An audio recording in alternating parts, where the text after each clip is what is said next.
Hey everyone, it's Tim at Night, and I'm back with another episode of Road to 1K. Today's episode is going to be this Tier 4 Fog match versus Cress on 1v1 Stalingrad. So it'll be a very bread and butter type, basic type Fog match.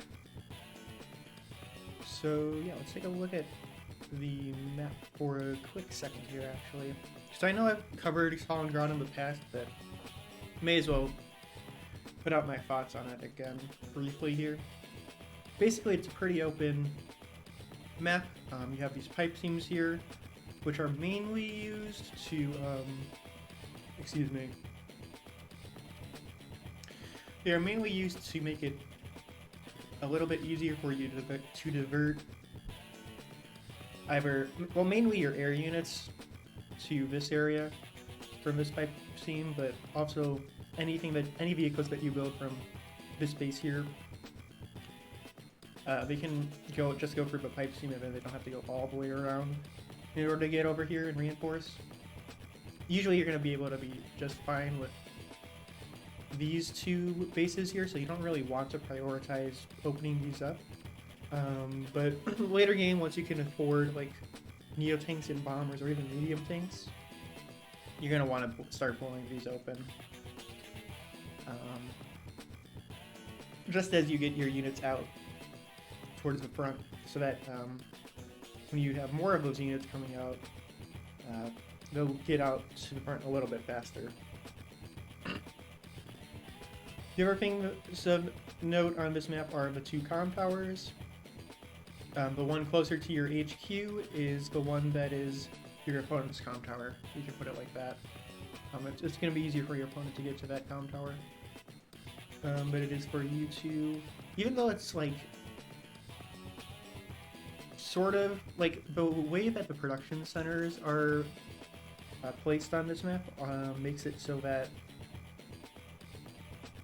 you sort of have a strong side this way pushing out towards this way, and then your weak side pushes out towards this way. But because of like how quickly your infantry are able to move, like normally this is your comm tower if you're playing player 2, and then this is your opponent's comm tower if this is player 1's comm tower, just because the infantry will be able to get there a little bit faster.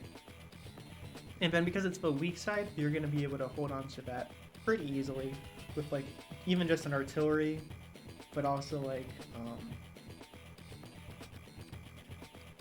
you can get tanks there pretty easily, you can get recons there pretty easily, so they're not exactly the most contested of comm towers. If you can manage to get both, you're gonna basically run away with the rest of the match, but it's gonna be pretty difficult to hold on to both while maintaining an income lead and just capturing all the other properties on this map. And this map has a lot of properties, so you should really prioritize just getting the income lead and then defending your comm tower. It'll be a lot easier to just take the income lead and then just slowly sweep your opponent with like neo tanks and bombers and stuff. That's sort of where you want to be on the end game in this map, is like getting neo tanks and mainly battlecopters, but also bombers out eventually. Because this is a map where you can afford a lot of that sort of stuff. I think it's like when you're tied, you can afford like, yeah, it's 32, 34, so 34? Not 32. 54.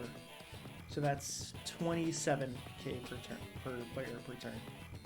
Just a lot. It's basically one expensive unit every other turn and lots of light units as well.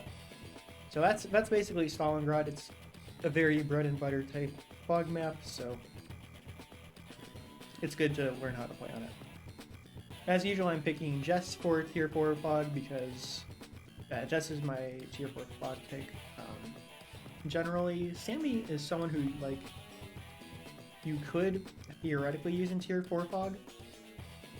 If it's especially if it's on like a smaller, more infantry focused map with lots of like choke points, but I feel like Jess just runs over everything with her power, her little powers. So just spamming her little powers very easily.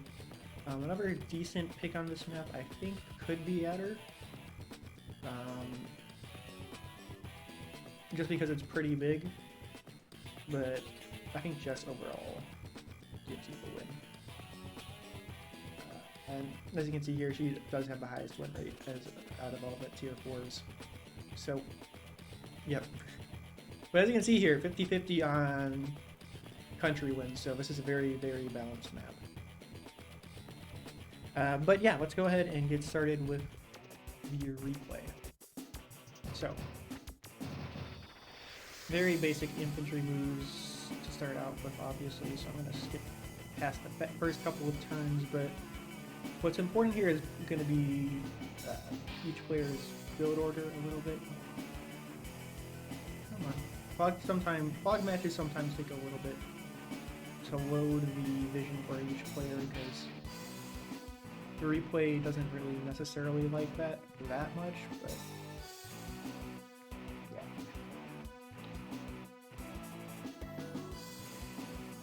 So optimized capture is like going for these straight away, getting the airport as soon as you can as well. Not because you're going to need the airport, but just to have the option. And then I go a little bit premature with the tank, honestly. Where I don't have enough money to really tank chain yet, but you can pressure pretty effectively with tanks early on as well. So I think what I'm going to be doing here is like tank into recon, and then once I have enough money on the next turn, I can get a second tank to back up my first one. And I'm basically going to keep my tank, use my tank just for scouting until I can get the other tank into position to back it up. So this allows me to get out my tanks a little bit faster than you might ordinarily think. Like a turn ahead of my opponent with getting tanks out. And my first vehicle out. I do like my opponent's build order a lot, though. He goes tank into tank, and then I think he goes up to 2 recons next turn, which I appreciate a lot. Recons are one of the things that are almost always very something that you need to build a lot of. Oh, you go into there. I actually like that. That's interesting. Of course, you're delaying this capture a little bit by doing it like that, instead of doing infantry there, but you're also getting out a little bit further ahead with your infantry here. And then you're getting to this comm tower a little bit earlier, which, if you get the comm tower early enough, it'll save you some hassles here in a second. So I think that's actually a pretty good move for my opponent. He's going for comm tower a little bit earlier than you might expect.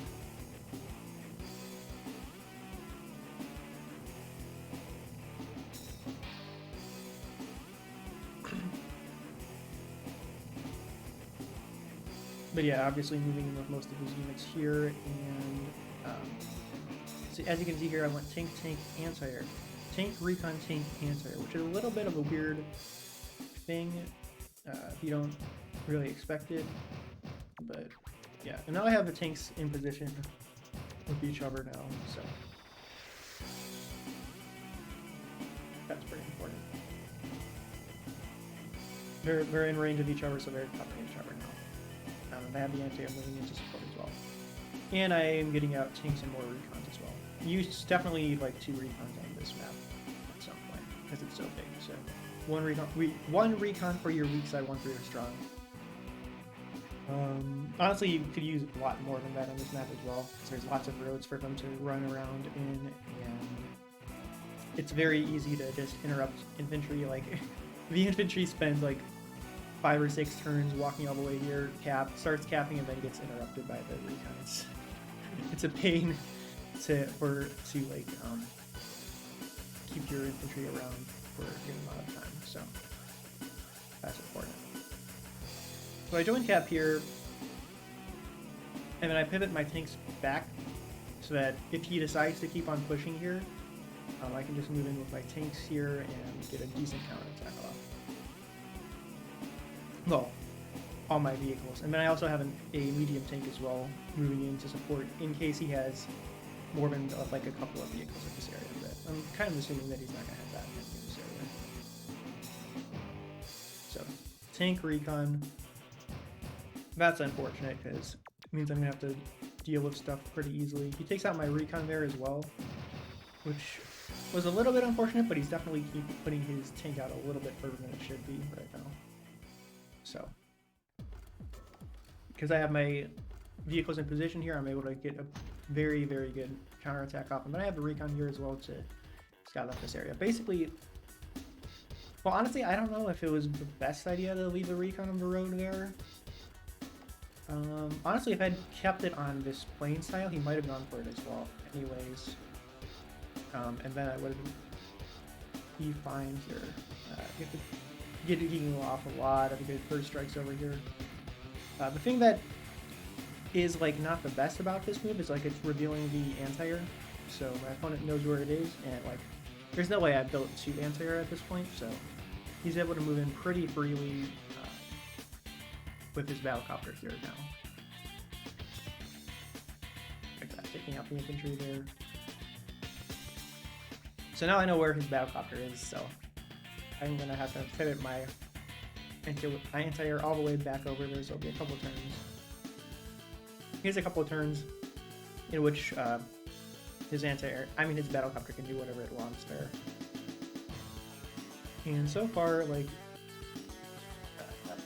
the capture game is about even here, so I turn the tables on that guy capping there, and I start to cap myself.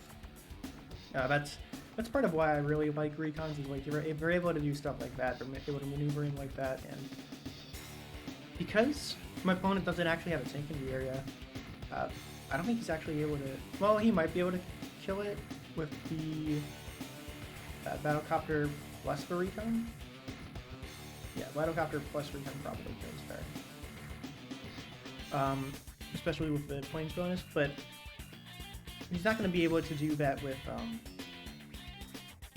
just the battlecopter, whereas he would be able to do that with just the tank. So that's an important thing to keep in mind with recons, is they're actually a little bit more durable against battlecopters than you might think. So imagine like that gets an interrupt off there, interrupts completely there, and then takes out the tank as well. But now he sees my medium tank, and he's probably going, oh, well, that's not good. No, which is why he's building so much artillery in this area.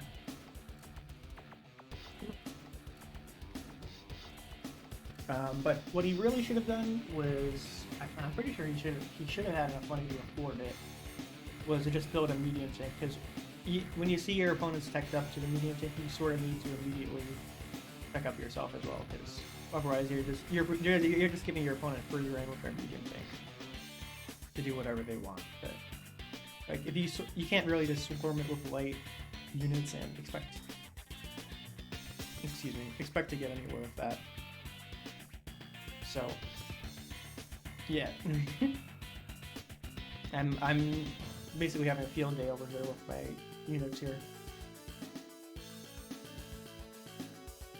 My opponent moves in, takes out my infantry there, and starts doing a little bit of capping as well. Right now we're actually like dead even with infantry. So the fact that, properties. So the fact that he's moving in very aggressively here isn't that good for him. He's also ahead quite a bit in unit count actually, which isn't the best for me, but whatever, I'm going to be able to turn that around with just a simple little power here. So I move in like that, get the first strike off there, and finish like that, and then I pop my power. Like, the main reason I did that with those two tanks was because I was guaranteed to get the kill there anyways. By doing that and popping the power ahead of time doesn't really make it easier for me to do that. So I'd rather just get the power charge from taking those engagements first and then pop my power. Which popping the power there allows me to guarantee this engagement, which is the medium tank into the regular tank on planes. So that's Just with one com power plus power is enough. So if that's 30% boosted firepower, that's enough to guarantee the kill on the tank on flames. Whereas it's not even remotely guaranteed. Well, actually, even though that's 40% firepower. I'll bet if I had 30%, yeah, 30% is also basically guaranteed. But on a map like this, you basically need a 40% in order to get it. And it's like, it's a little bit overkill, but that's fine. So I just moved in like that. The recons do a number on Jake's infantry as well. With this power, it's like pretty crazy. So finish off like that. Get a good, like, I'm able to take, the other thing that's really nice about Justice's power is it's enough to one-shot infantry on shoals, and then I think also on planes, sort of. Not really, but shoals for sure. Shoals with power? Not quite. But on roads and like shoals, you can take out infantry with tanks once you, with one comm tower plus Justice power. I'll bet. Yeah, without the comm tower, so 0 comm towers plus Justice power is also enough for that. Oh, I did that again. I decided you couldn't see the bottom row here, but it didn't matter too much, I don't think. Maybe it mattered a little bit, whatever. Anyways, I'm going for the Neo tank here because I can afford it, and I need more infantry because my opponent has been decimating my infantry. So, starts the cap there, goes for a block rock. And Jake's block rock is very powerful, but because I was able to just waltz in there with my vehicles like that, and because he doesn't have anything in position really to take advantage of the fact that I move in like that, he's not going to be able to do too much there. So he's able to move in like that, get good first strikes off on my tanks, not kill them, which is an issue for him because now I can harass his infantry with them, and now he has to deal with this medium tank as well. So I maneuver like this. I don't actually see artillery, but I'm like, I wonder why this guy is here, maybe. But I also go for the safer option because, like, if I move the medium tank into a forest, it means that he can't just move in with his own medium tank to attack me with it, which I think that was mainly what I was worried about, because he did just pop block rock, which means that he could theoretically have a medium tank in this city here. 1, 2, 3, 4, 5, which means he can move it onto this city next turn if he wants to. And then I would just wipe up his units here. And then just cap there because there's not too much you can do with his units in this area as either. Kill there, get a good cap off there. Get a good first strike and then finish off like that. And maneuver like that. This tank needs to be here specifically so that it's cutting off this battle copter so it can't move around and then interrupt my... or just kill off my anti-air bear. I believe this is where he just moves in like that, which is not like the worst move, but he goes for Resign Bear. Reasoning for this is... Well, actually, I just took I basically spent the last 2 turns just decimating his unit count. So he's hurting really bad because of that. His units are kind of far away from each other, or not really in position. So there isn't much he can really do, because there's not all that many infantry that he can use to like cap or anything. Because I have this nice little block of vehicle units down here that, like, I can interrupt basically anything that he tries to cap, but he can't interrupt these 2 caps, which is going to be important because we're dead even on income right now. So basically, I take these 2, I'm ahead 2k, I interrupt all of his other stuff, and then he's not able to really push the needle anywhere. He's behind on unit count, and he's behind on unit value as well at this point, so he's not in the best position here. That being said, I think in theory, my opponent could push back. It's just like against Jess, it's kind of hard to because she can pop her little power as much as she wants. And on an open map like this, even Jess's little power is very, very devastating. Especially like against like Jake, because Jake wants to attack from planes, but moving on to the planes exposes her. I mean, his tanks to a lot of pressure from like medium tanks, even just other Jess tanks. Like she can outmaneuver him so easily.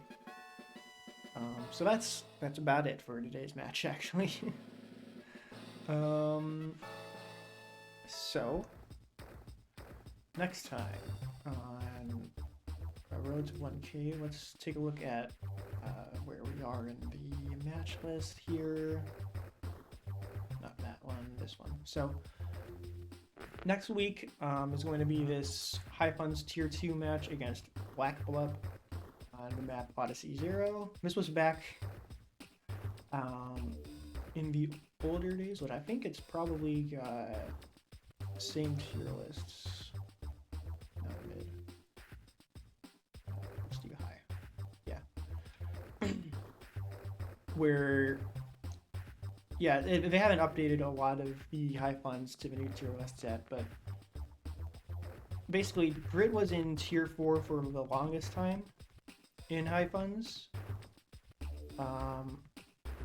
And depending on the map, that's kind of like a Grid can be devastating if you play him correctly, but a lot of times, well, it depends. Tune in next week for this map. Like, this is a fun map. It's Odyssey 0. I know my opponent wasn't like the highest of ratings, but it's a fun, heavy naval, mixed base map with lots of airports as well. So it's going to be an interesting match for sure. It's 12 turns. I thought it was maybe a little bit longer than that, but it'll be interesting. So tune in next week at the normal Friday time for this next iteration of Road to 1K. I guess go ahead and like, subscribe, and all that nonsense if you are interested in the channel. And yeah, that's about it. I will see you guys next time.